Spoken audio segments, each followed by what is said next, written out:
What's up, everybody? Welcome to the Box Out Boys, your home for lukewarm takes, substandard analysis.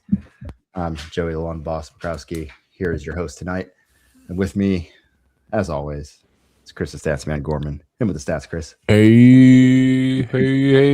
The average age of the starting lineup for the San Antonio Spurs in game one, I think it was the same in game two, was 22.4. To put that in perspective, the average age of the Michigan National Championship basketball team in that game was 21.8. So they are a young bunch. It's a bunch of college kids there in San Antonio. It's good stuff. It's just Chris and I tonight. Titus is out on personal leave. Titus, hope everything's going all right. All right. Well, we're going to do some conference finals chit-chat. We're going to save the hometown postmortems for maybe our last pod of the season after the finals. We'll do a T-Wolves, where do they go from here, and we'll go do our normal Bulls up down for the season. But we're going to save all of that because we're trying to talk about things that are current and fun and exciting and not dwell on the past.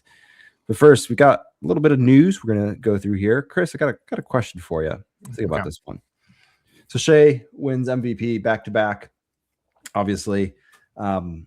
Shams breaks the news well early in the day, well before the NBA has a chance to do their announcement, before an award ceremony, TV show, whatever they want to call it.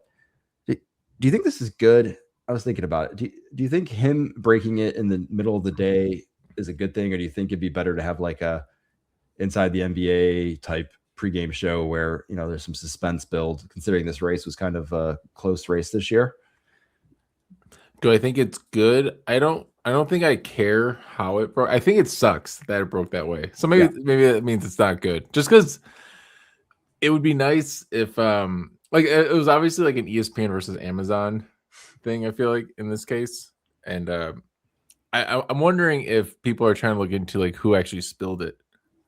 Like if ESPN had the rights to announce the winner, there's no chance Shams would have broken that news in a tweet during the middle of the day.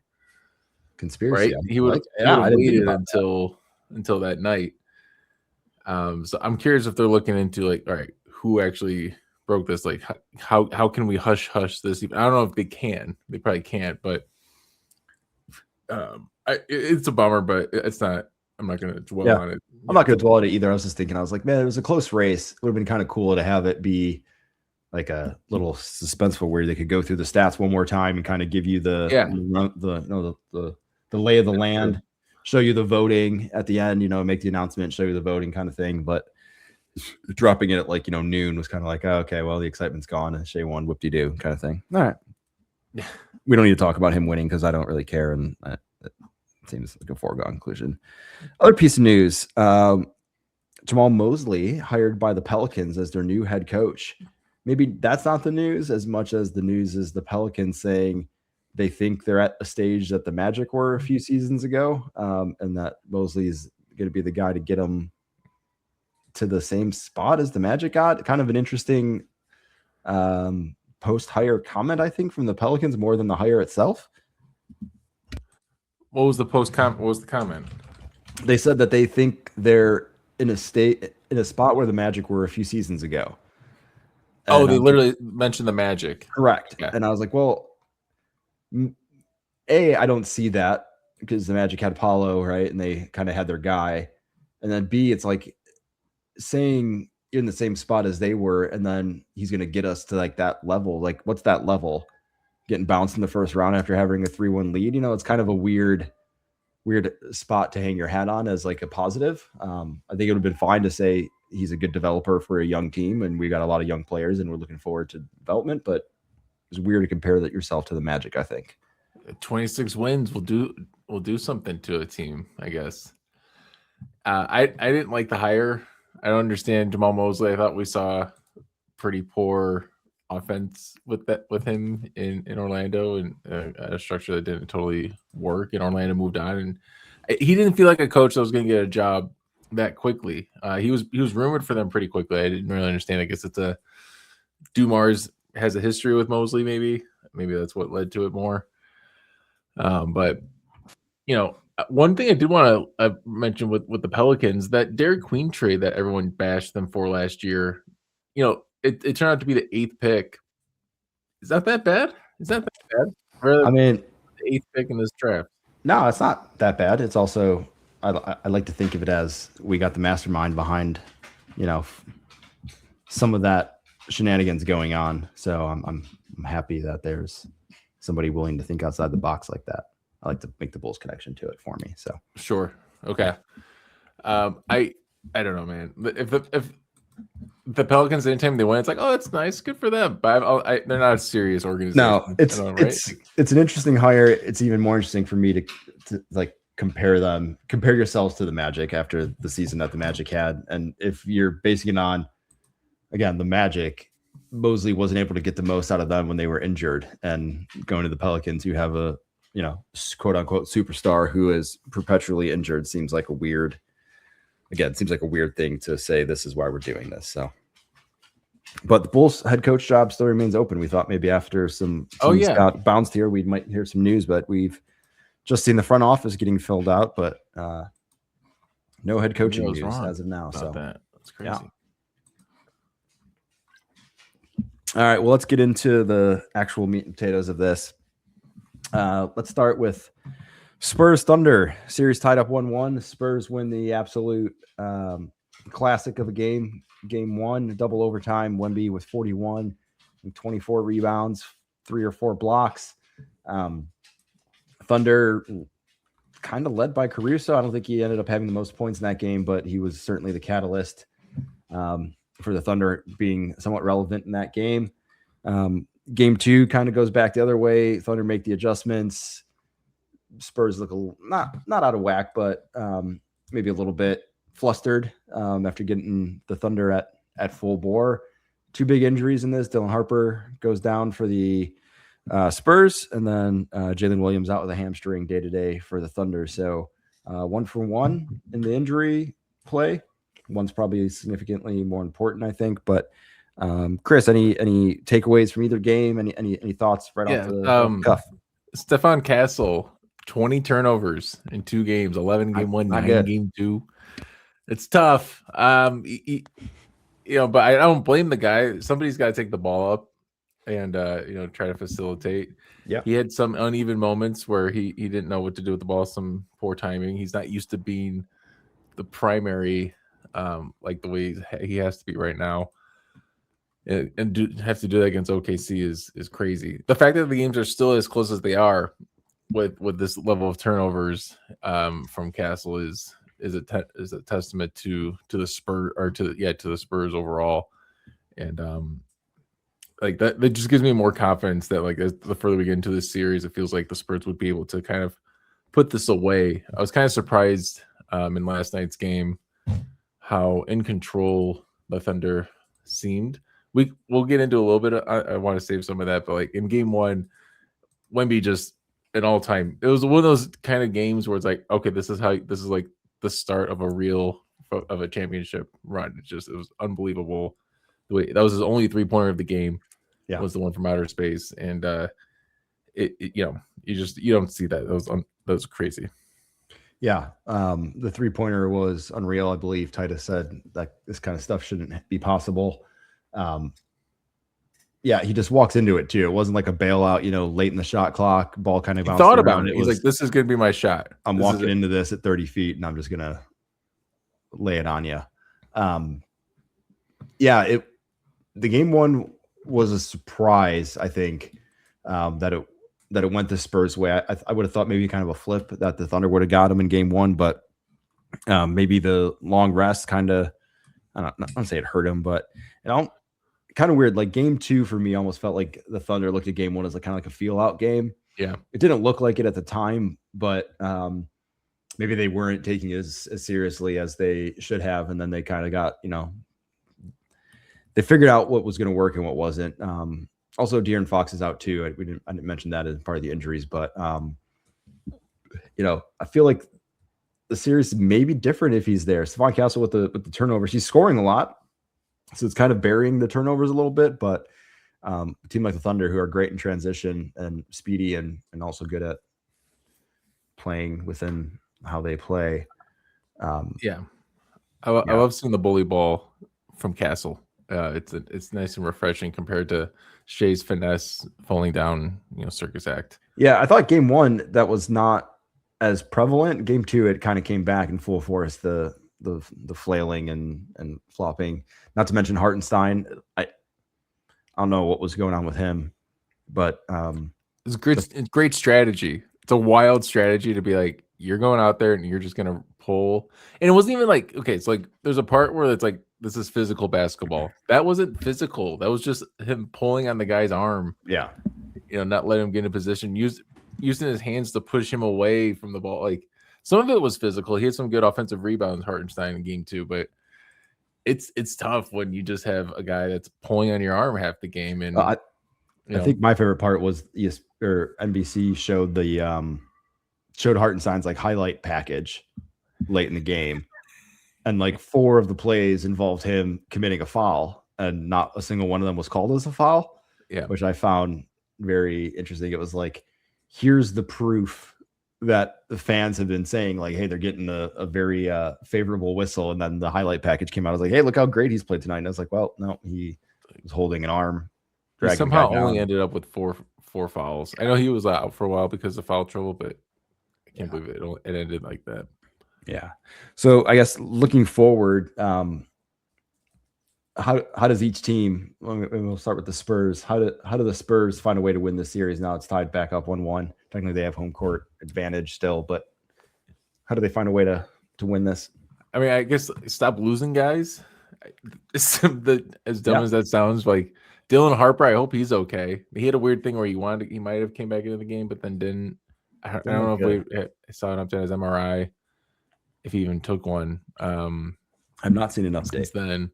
Fox, dude, the fact that Fox isn't playing and the fact that the series is still like this is insane. Like, Jalen Williams was playing game 1. He came out in game 2 because I think it's quad, but I still think the Spurs are pretty much in the driver's seat on this. If they can just attack the basket, stop turning the ball over at this rate, just kind of get into a groove, which the Thunder are going to do everything they can to stop that.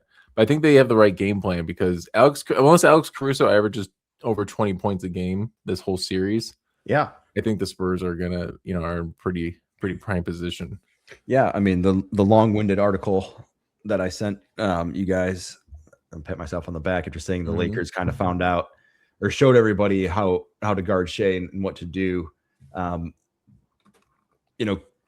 That's essentially why in game 1, Caruso had as many open looks as he did. It was like shooting practice for him out there. He was basically just getting the ball in the corner and not a single person within, 6 feet of him. So if he can keep doing that, you would imagine the Spurs are going to have to make some sort of adjustment and trust him as a shooter.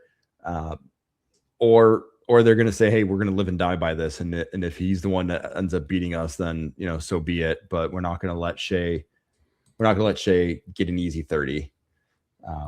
Yeah. I don't know. I think Wemby's aggressive, but I feel like he needs to be somehow more aggressive. I think we've seen him, and it almost seems like he's not I don't want to say he's conserving energy, but he's not playing with like this reckless abandon, I guess you could say, in the paint. Maybe that was the double big last night, but kind of want to see him, maybe like 5-6 plays in a row where it's just, hey, dude, get in the paint, post up, somebody throw him the ball, and if it works, it works. If it doesn't, so be it. But it's tough because when you got Castle, like you said, Castle's going and throwing down the monster dunks like he is, you don't want to take the ball out of his hands either. So, no, I agree. I think the way game 2 will be officiated won't be officiated like that again. I think they have to look at Wembanyama's arms being pulled. Yeah, you can't do that. Like, I don't mind that some of the time, but like it was. Yeah, they took it to another level. That it was egregious a few times, right? And I think we're on the same page where like the arm grabs are going to happen, but it's the length of it and the strength of it. Like if you're really, locked in there and you're doing it on purpose and you're holding on to it for too long, it's not going to work. Crazy stat that I just realized with this game 2, the Thunder had 13 made 3-pointers, 12 of them were off the bench. So like Hartenstein's not hitting them. Chet isn't hitting them. Dort hit 1. And then I guess Jalen Williams went out in 7 minutes in, but all Caruso. It's Caruso, it's McCain, it's Kason Walls was 4 of 6. Jalen Williams had a couple off the bench. Joe's usually their 3-point guy, but Isaiah McCain's been he has been lights out. Daryl Morey, like Jamal Mosley found a job so fast. Daryl Morey will get another job just because of his name. It's kind of like Thibodeau. I feel like we'll get another job eventually because of his name, but he's got to maybe sit for a year and kind of reevaluate. Like, I don't know. He won't check his ego or anything at this point in his life. No. His ego is what it is. That McCain trade is egregious. That was unbelievable that he just gave him up like that. Yeah. Anything else from this series? Anything stand out to you? Caruso's been unbelievable to the level of like this is a max player performance. Defensively and offensively, to play like this does not happen. He had 5 assists in this last game. The only three-pointer he missed was like a heave with the shot clock expiring. He was 5 of 7, so I forget what his other miss was, but the guy's been just locked in more than anything I've ever seen. He's the highest energy player on the court, and I just don't see it lasting. I feel like the Spurs are in the driver's seat. I expect this to kind of either end in 5 or 6, really, but I don't know. What's your take after the first 2 games? Couldn't even get a single pick for Alex Caruso. Yeah, right. I think the game 1 was the blueprint for the Spurs. Game 2, they didn't get blown out any way, shape, or form. It was a game of runs for them. The difference is the Spurs have Wemby, and I don't know if in the long run the Thunder can keep him quiet. He wasn't even quiet in game 2, but it was a quiet, 26, whatever it ended up being. Is he going to explode for 41 every night? No, but is he going to leave his imprint on more games than Shea? I kind of feel like he's going to. Yeah. I think the Spurs in 6. I think they're deeper than the Thunder in a weird way. Yeah. Wemby, the only thing with Wemby, he looked tired.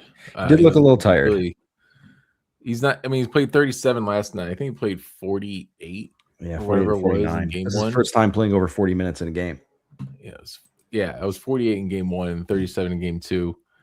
The guy needs a rest. I'm sure. Hopefully, he's just sleeping now. But like, whenever Wemby was out, that's when Chet got his points. He had he's part of 11-0 run in that third quarter. He ended up with 13.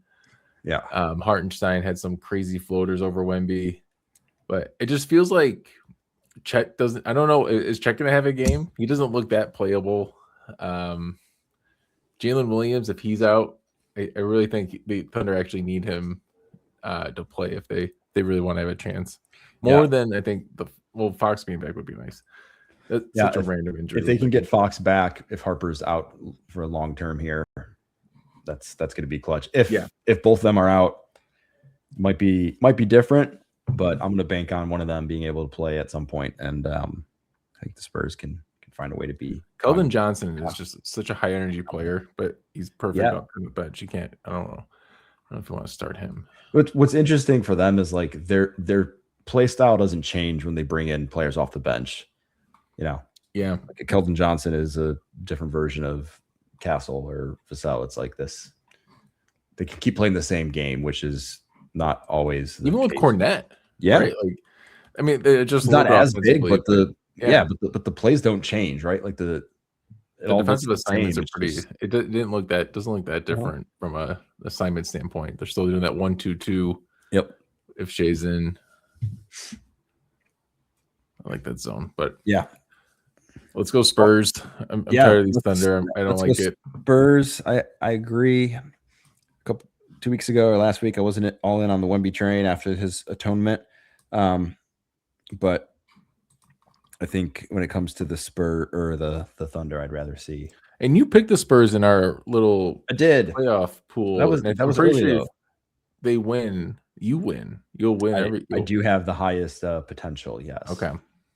Yes. Despite picking the Pistons, probably coming. I don't know if you picked the Pistons coming out of the East, but I imagine you did. Yeah. I did. I also picked the Hawks beating the Knicks, which I'm somehow still in the best possible You're spot still here. okay. Good for you. Yeah, somehow. All right. Well, let's go and do maybe kind of a fun series. I don't know.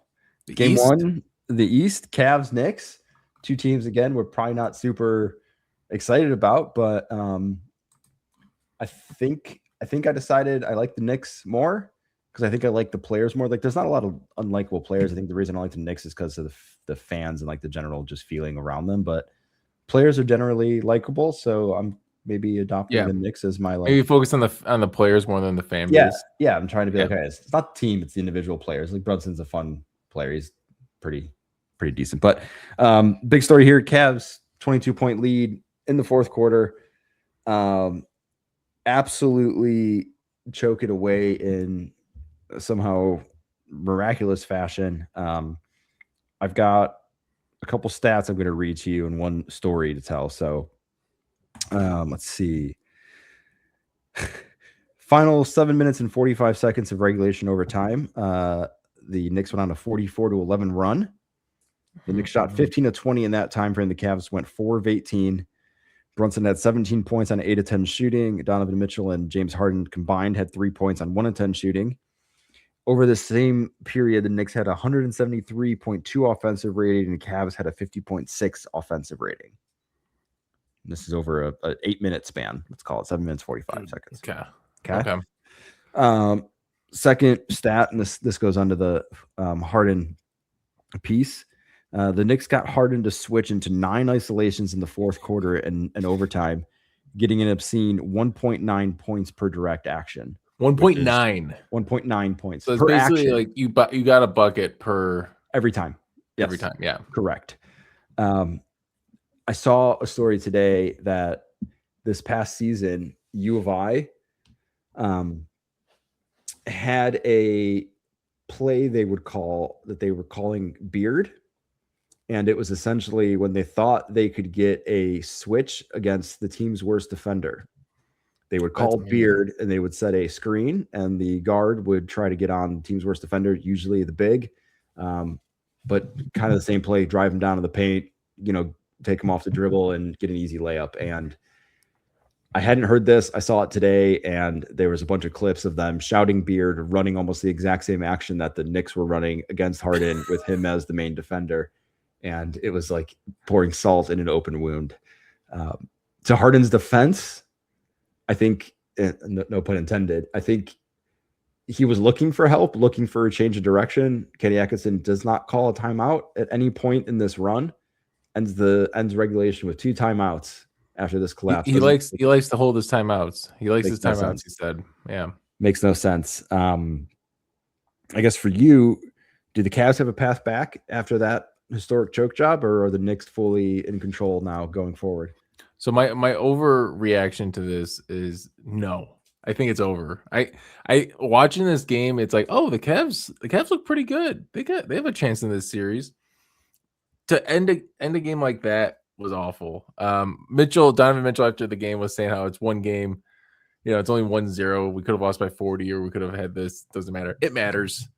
When you play this well and then you just end up with 2 timeouts in the end. Kenny Atkinson after the game even said, which I think was a dumb question to be asked, like, do they think about benching Harden? Like, maybe phrase it a little differently. But he said, no, he's been one of our best defenders in the playoffs. I trust him. He's smart, great hands.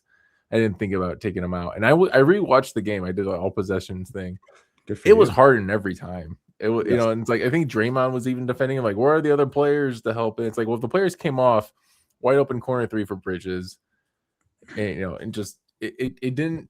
Harden needed to do a little bit more. It felt like, to help disrupt Brunson's rhythm in that case. So, and I think in the way the Cavs were playing, it felt that they had it. Mm-hmm. And the fact that they couldn't close it out, and it feels like the Knicks found the recipe on how to get the points when they really need them. It was over. And there was even a bad Towns turnover in like 3 minutes to go. And it's like, okay, I guess the Knicks aren't going to actually complete this. But then Bridges, I think, then hit a 3, or Brunson hit a 3. Like there was just Shamit hit a 3. Yeah. I don't know. All those guys everybody were was hitting threes. shots. Every shot was going Yeah. down. So it was bad. The Cavs look very lethargic, and they look. I mean, Harden played all 12 minutes in the fourth quarter too, so Atkinson loves him. Yeah. But the Cavs just don't have any. Like who else was going to guard Brunson? Donovan Mitchell, Sam Murrell, Dean Wade. Yeah, throw a double at him at least. Maybe try to do a trap here and there. Get a little creative with your defense. Screen, we're trying, like maybe double at half court line off the inbound, off of the missed shot, like anything. They just let the same thing happen over and over and over again, right? Brunson dribbles down, screen comes, Sam Merrill, Dean Wade doesn't fight over the screen, just kind of easily lets the switch happen. And then there's Harden yet again by himself, left alone. It was like, this is where it's just mind-boggling. Like, you call a timeout and you come up with something. Right. And if it still doesn't work, then so be it. Then you look at it and say, well, you try to make adjustments and Brunson just cooked. Now it's like, yeah, Brunson cooked, but you made it easy for him. You literally gave him try on 9 possessions. 9 possessions in a 7-minute span, the exact same action. 9 possessions in a row. Essentially every single one of them worked. Beard. Just call Beard and go right at him. So, are the Knicks in control now? Like, was that a fluke win, or was that like the demoralizing knockout punch? I don't know if you've heard Simmons always talks about now you got to win 5 of 7 instead of 4 of 7 because the Cavs should have won game 1, and I like that. I agree with that in this case. The Cavs, even if they look good in game 2. It doesn't. It's just the Knicks were favored going in, and they have so much talent. And I think the only difference between the Pistons and the Cavs, the Pistons are a harder fought team. They have more energy, and they felt like they had more going in. They just had less talent. And the Cavs have so much talent, but they have no creativity, no energy to kind of, come up with different defenses. Maybe they will as we get further in the series, but I have no faith in the Cavs after this. That's a very interesting observation, and I really like that. Yeah, that the Knicks are just a more talented version of the Pistons. And energy and physicality are kind of there. The Cavs just have this.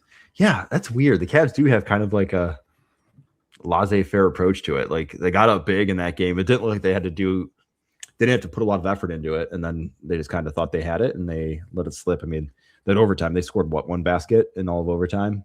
Yeah, Strus hit a 3. Okay. They were 4 of 15 from threes in the fourth quarter in overtime, and they had 2 other shots that were 2-pointers. It's just kind of wild to think that you have 2 guys on your team in the Cavs that are bucket getters when you need it the most, right? ISO players, one-on-one, run them in action, and they will get you a bucket. And they managed to score 3 baskets in 17 minutes. It's absurd. It's absurd. And it's weird because it's not like there's rim protect. Like, Towns isn't a rim protector, and they just still couldn't get in the paint. The way the defense was set up, they're clogging the paint. Maybe Bridges and OG are doing some things that I'm not paying enough close attention to, but I felt like you should be attacking the basket a little bit more than they were. I mean, we said OG was an X factor, not just for this series, but kind of like for the Knicks in general. And he had 9 points in this game. Looked like, coming back from the injury, looked like he was shaking off the rust. And this is, to me, it was like the Cavs just, hey, thanks. The Knicks were saying thanks for the warm up, letting these guys get back into shape. And after being off for almost a week, thanks for letting them, feel this one out and get back into it. And there's like a scrimmage for them almost. It was bad. I don't want to say sweep, but if the Knicks win game 2, this might be a very disheartening end for the Cavs, and we might see another, in my opinion, another coach headed for. And LeBron, what the LeBron rumors reignite. If it ends like this, the savior, right? He's going to come back. They're so close. They're just one LeBron away from getting to the final. It's crazy that they do need a center, a small forward though. Yes, Wade, Murrow, and Strus are the three-headed monster. If you combine those 3 into LeBron, are they? I don't know. Harden's kind of a weird fit, but they can figure that out maybe. Yeah, it's gonna be tough to sell your fan base and everybody that this Harden thing needs to continue after. I mean, it's weird because like in the Pistons series, he was not all bad. It was probably 50-50, right? 3 bad 50-50 games. is a good way. Yeah. 3.5 pretty good games. Probably won them 2 games outright, not game winners, but just as a collective whole. But that defense was bad. And then for Atkinson to come out, I mean, I understand defending your guy, but to say he's one of our best defenders, it's like, hey, if that's the best you got to offer, then he went a little far, I thought. Yeah. Yeah. I think that would have been a really good moment to be like, hey, we trust him on defense. We believe in his abilities. He puts in a lot of effort. It was on us to make an adjustment to get him some help on that run. And when we didn't do that, and it's something we're going to look at going forward. Like you can take some responsibility and still build your guy up without saying something everybody knows isn't accurate. Atkinson's he's an interesting dude to say the least.